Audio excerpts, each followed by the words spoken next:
মা গো, আমার শাশুড়ি মাকে তুমি ভালো করে দাও। উনি যে বড্ড কষ্ট পাচ্ছেন, ওনাকে সুস্থ করে দাও মা। এই কথা বলার সাথে সাথেই বড় মায়ের ছবির সামনে থেকে একটি বেল পাতা উড়ে এসে দীপিকার হাতে পড়ে।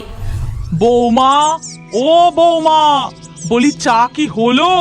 এই তো মা, এই নিন চা। আমার বাসি বিছানাটা তোলা হয়েছে, ঘর পরিষ্কার হয়েছে। আপনি তো এইমাত্র ঘুম থেকে উঠলেন মা, চা দিলাম, এবার যাব গিয়ে আপনার ঘর পরিষ্কার করব। এই কথা বলে দীপিকা শাশুড়ির ঘরের দিকে চলে যায়। কি আমার মুখের উপর কথা? বলি বাপের বাড়ি থেকে কত ভরি সোনা, দামি কাপড়, টাকা পয়সা এনেছো শুনি? তখন সেখানে শোভন এসে সোফায় বসতে বসতে বলে, আহ মা, আবার তুমি ওই কথা বলছো? জানো না পণ নেওয়া অপরাধ? শোভনের মুখ থেকে এই কথা শুনেই গায়ত্রী দেবী রেগে গিয়ে সেখান থেকে উঠে যেতে যেতে বলেন, আমি তো আর তোর বউয়ের থেকে পণ নিইনি, শুধু মুখে বলেছি। মুখে বলা কেন মা, মনে আনাও পাপ, বুঝলে? এইভাবেই দীপিকার জীবন কাটতে থাকে, কিছুটা খুনসুটি, কিছুটা অভিমান আর হাসি মজার মধ্য দিয়ে।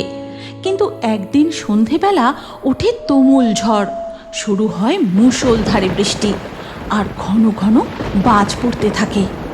বাবারে বাবা, কি জোরে জোরে বাজ পড়ছে, যেন মনে হচ্ছে আকাশ একেবারে ভেঙে পড়বে।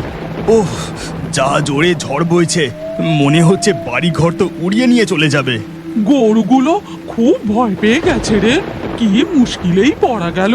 তখন সেখানে দীপিকা এসে বলে, মা, ওরা শুধু ভয় পায়নি, গোয়াল ঘরের চালা উড়ে গিয়ে ওরা যে বৃষ্টিতে ভিজছে।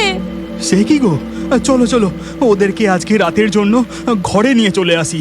সারা রাত ভিজলে ওদের যে শরীর খারাপ করে যাবে। এই কথা বলে শোভন তাড়াতাড়ি গোয়াল ঘরের দিকে চলে যায়, আর গোয়াল ঘরের কাছে পৌঁছে গরু দুটোর দড়ি খুলে তাদের ঘরের দিকে নিয়ে আসে।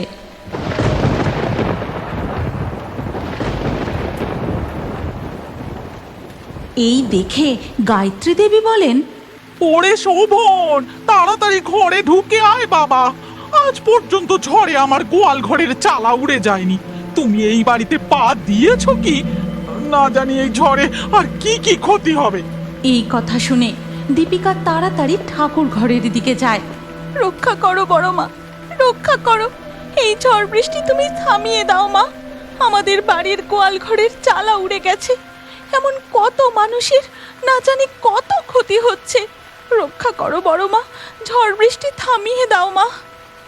এরপর ধীরে ধীরে ঝড় বৃষ্টি থেমে যায়, আর পরের দিন সকালেই শোভন আবারও গোয়াল ঘরের চালা ঠিক করে।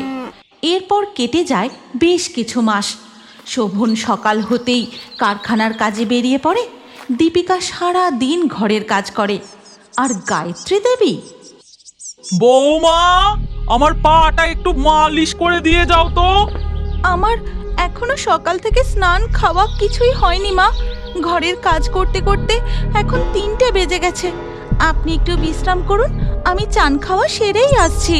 কি, আমার পায়ে যন্ত্রণা করছে, সেখানে তোমার চান খাওয়া আগে হলো? আর কাজ করতে করতে বেলা হয়েছে বলছো? তা সংসারের কাজ করবে না তো কি বাপু, সারাদিন শুধু বসে থাকবে? দীপিকার প্রতি গায়ত্রী দেবীর যেন কোনো রকমই স্নেহ, মায়া, মমতা কিছুই ছিল না। তার শুধু একটাই অভিযোগ, ছেলের বিয়েতে না পেলাম দামি দামি শাড়ি, না একটা কিছু। এদিকে কথা শোনো, কাজ করতে করতে বেলা হয়ে গেছে। একদিন রাতের বেলায় শোভন বাড়ি ফিরে তার মাকে বলে, মা, মা গো, আমার যে খুব বড় ক্ষতি হয়ে গেছে মা। মা, ও কি রে শোভন, অমন করছিস কেন? কি হয়েছে তোর? মা, আমি যে কারখানাটায় কাজ করতাম সেই কারখানাটা বন্ধ হয়ে গেল মা। সবাই মিলে অনেক চেষ্টা করা হলো, কিন্তু কিছুতেই কিছু হলো না মা। আমার চাকরিটা শেষমেশ চলে গেল, চাকরিটা চলে গেল মা। এ কি বলছিস রে শোভন? দেখেছিস দেখেছিস, তোকে আমি বলেছিলাম ওই মেয়ে যবে থেকে এই বাড়িতে ঢুকেছে তবে থেকে কিছু না কিছু হয়েই চলেছে। এই কথা শুনে দীপিকা সেখান থেকে ঠাকুর ঘরের দিকে চলে যায়। হে বড় মা, এ তুমি আমাকে কোন পাপের শাস্তি দিচ্ছ? ছোটবেলায় বাবা মাকে হারিয়েছি, মামার বাড়িতে মানুষ, কোনো দিন তোমার কাছে কোনো অভিযোগ করিনি। চিরটা কাল তোমাকে সেবা দিয়েছি, পূজা অর্চনা করেছি। আমার কোন ভুলের শাস্তি তুমি আমাকে দিচ্ছ? বলো মা, বলো, আমি কি ভুল করেছি? তখন সেখানে গায়ত্রী দেবী এসে বলেন, অমনি কাঁদতে কাঁদতে এসে ঠাকুর ঘরে বসে গেলেই হলো না? ঘরের কাজগুলো কি করবে শুনি? তোমার জন্যই এই সব কিছু হচ্ছে। এই কথা বলে গায়ত্রী দেবী সেখান থেকে চলে যান। এ আমার সাথে কি হচ্ছে? সত্যিই তো, যবে থেকে এ বাড়িতে আমি এসেছি কিছু না কিছু অঘটন ঘটেই চলেছে। কেন এমন হচ্ছে? না না, আমাকে আজই বড়মার মন্দিরে গিয়ে পুজো দিতে হবে। এই কথা বলে দীপিকা বড়মাকে পুজো দেওয়ার উদ্দেশ্যে যায় বড়মার মন্দিরে। মা গো, মা, কৃপা করো, কৃপা করো মা, আমার বড় মা। দীপিকা দিবারাত্র বড়মাকে স্মরণ করতে থাকে। ঘরের সব কাজ সামলেও সে বড়মার সেবা করতে থাকে। এমনই একদিন রাতের বেলা, আমি যে আর স্থির হয়ে বসে থাকতে পারছি না দীপিকা। মাসের পর মাস কেটে যাচ্ছে, একটাও কাজের ব্যবস্থা হচ্ছে না। তুমি এত দুশ্চিন্তা করো না গো। আমার বিশ্বাস বড়মা ঠিক আমাদের সংসারের সুখ শান্তি ফিরিয়ে দেবেন। কবে কবে বড় মা আমাদের দিকে মুখ তুলে তাকাবেন? এত তাড়াতাড়ি ধৈর্য হারিও না, তুমি চেষ্টা করতে থাকো। ঠিক সময় কিছু না কিছু ব্যবস্থা উনি ঠিকই করে দেবেন। আমি যে দিবারাত্র তার কাছে প্রার্থনা জানাচ্ছি। পরের দিন সকালবেলা যখন শোভন আর তার মা বসে চা খাচ্ছিল, হ্যালো, হ্যাঁ বলছি। হ্যাঁ হ্যাঁ হ্যাঁ হ্যাঁ ঠিক আছে ঠিক আছে। হ্যাঁ হ্যাঁ হ্যাঁ ঠিক আছে স্যার, আমার কোনো অসুবিধা নেই।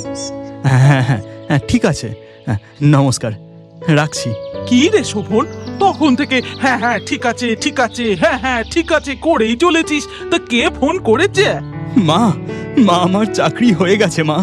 এতদিন কারখানায় করছিলাম, এবার আমি অফিসে চাকরি করব মা। খুব ভালো চাকরি পেয়েছি।